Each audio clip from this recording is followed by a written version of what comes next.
अनार का पेड़। जिस घर से बेटी दुखी मन से निकल जाती है उस घर में बरकत भी उड़ जाती है। बचपन से वह यह सुनती आ रही थी कि आंगन में जो अनार का पेड़ है वह उसकी माँ ने लगाया था, जबकि उसकी माँ को इस दुनिया से गए हुए बहुत साल हो गए थे। उसे तो ठीक से कुछ याद भी नहीं था। उस पेड़ पर इतने फल थे कि उसकी शाखाएं जमीन तक पहुंच रही थीं कि कोई भी अनार को आसानी से तोड़ सकता था। माँ के जाने के बाद घर की भागदौड़ भाभी के हाथों में आ गई थी।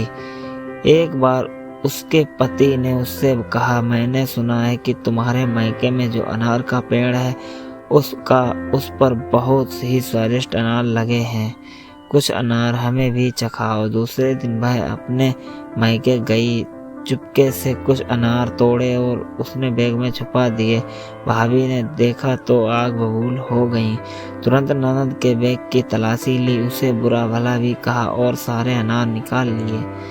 वह बेचारी दुखी मन से अपने घर को वापस आ गई। पति ने पूछा तो सारी बात बता दी, लेकिन मालिक की करनी ऐसी हुई। सुना है कि जिस घर से बेटी दुखी मन से निकल जाती है उस घर से बरकत भी उठ जाती है। जिस पेड़ पर मीठे और स्वादिष्ट अनार लगते थे, अगले ही साल उस पेड़ पर एक भी अनार नहीं लगा, बल्कि ऐसा हुआ कि उसकी जड़ों में कीड़े पड़ गए और वह कीड़े जमीन पर फैलना शुरू हो गए, जिसके कारण पेड़ को जड़ से उखाड़ना कर फेंक दिया गया और उस जगह पर भारी मात्रा में केमिकल डाला गया ताकि कीड़े खत्म हो जाएं। बेटी को जब पता चला तो वह अपने मायके गई। पेड़ की जगह पर हाथ रखकर अपनी माँ को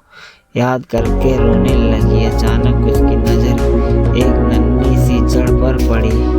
उसने उस जड़ को उखाड़कर अपने बैग में डाल दिया और अपने घर वापस आ गई। अपने घर आकर उसने वह जड़ जमीन में लगा दी और वह जड़ बढ़ने लगी और 2